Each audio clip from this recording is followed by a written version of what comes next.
Hey, hi, welcome to my channel. Hi guys, it's good to have you here again. I've been doing this story time, trying to give information about my visa application process to Canada, my travel process, and I try to give as much information in my video. So today, I'll be telling you things you need to do before you can travel to Canada on a work permit during the pandemic. So stay tuned.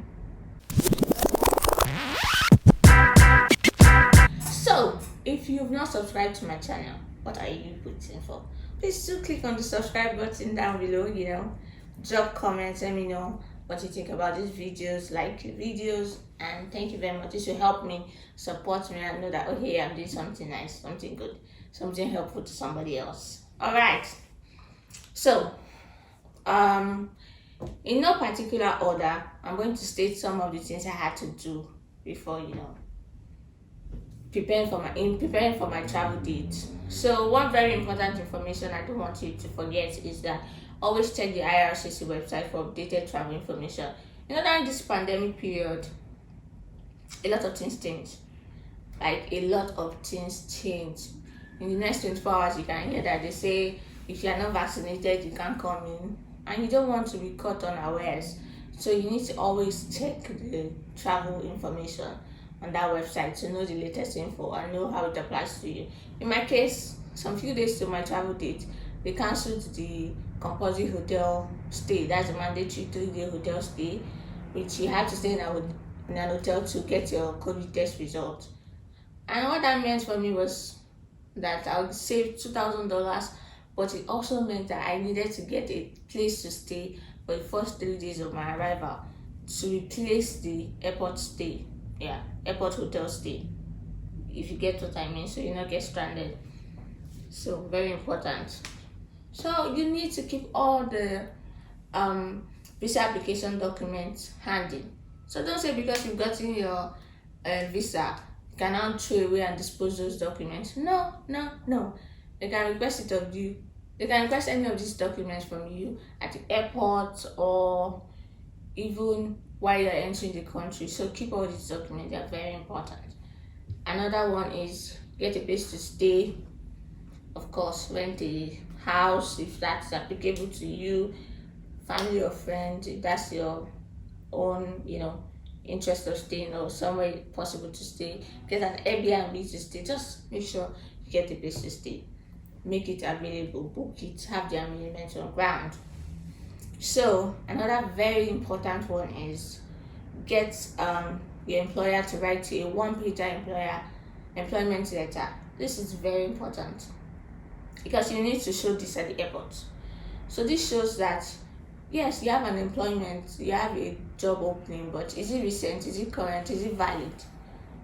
I had to wait at the airport for a while because even though I had this letter, that's in Nigeria, before boarding or before checking in, even though I had this letter, my employer forgot to add 2021 because I got my employment offer in 2020 and I was traveling in August 2021. So anything could have happened between that time. So I had to print out another letter. I reached out to my employer on phone to send that same letter, but add the information that as at today, August 8th, 2021, I still had this offer.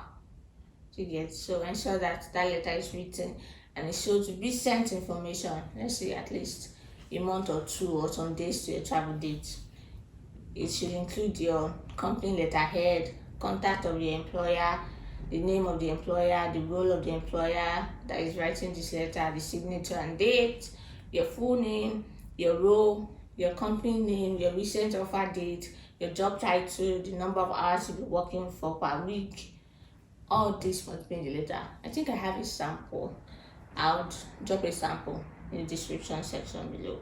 And then the next thing is to print out pay stubs from remote jobs. So if you're like me and you've been working with them remotely first before relocation, you should have a copy of that to show that, okay, even though my employment letter is here, just in case you need me to show proof that I still have a current job with these people, this is my pay stub, this is what it looks like for the last 1 month or last 2 months, whatever the case may be. Keep all travel documents close in your hand luggage and easily accessible. You don't want to pack this and check this bag in.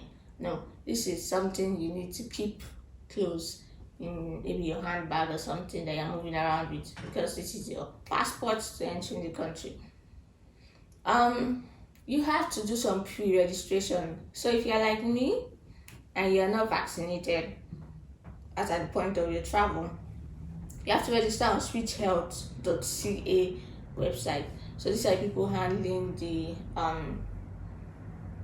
COVID testing for people coming into the country.